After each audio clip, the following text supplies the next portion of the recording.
আমি দেশনেত্রী বেগম খালেদাকে শুধু বিএনপির মা বলি না, আমি বাংলাদেশের গণতন্ত্রের মা বলি।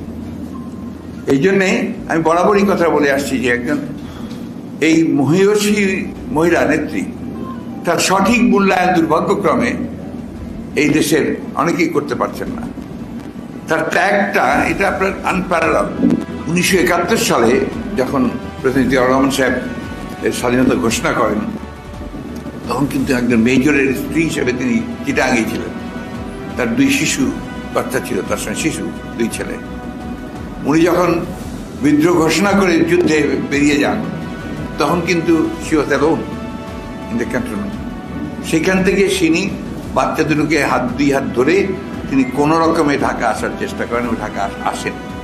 এসে তার আত্মীয়ের বাসায় ওঠেন, সেখান থেকে তিনি আবার গ্রেফতার হন। এন্টায়ার যুদ্ধের পিরিয়ড কিন্তু তিনি কারাগারে ছিলেন, পাকিস্তান সেনাবাহিনীর কারাগারে। এটা বললেও নাকি অপরাধ হয়ে যায়। আমি যখন তাকে বলি যে প্রথম নারী মুক্তিযোদ্ধা, তখন তার গায়ে খুব জ্বালা ধরে, বাট দ্যাটস দ্য ট্রুথ। আর অন্যদিকে দেখা গেছে সরকারি আপনার অনুদান নিয়ে সরকারি ছায়াতে আপনার লালিত পালিত হয়েছেন। আমি সে বিষয়ে যাই না, আমাদের ওই ধরনের রুচিও নাই কথা বলার। বাট তাদেরকে যখন আপনারা হেউ করে, আওয়ামী লীগেরা খাটো করে, তাদেরকে যখন আপনার কোনো গুরুত্বই দিতে চায় না, তখন তো সেটা অবশ্যই সাধারণ মানুষের মধ্যে লেগে যায়।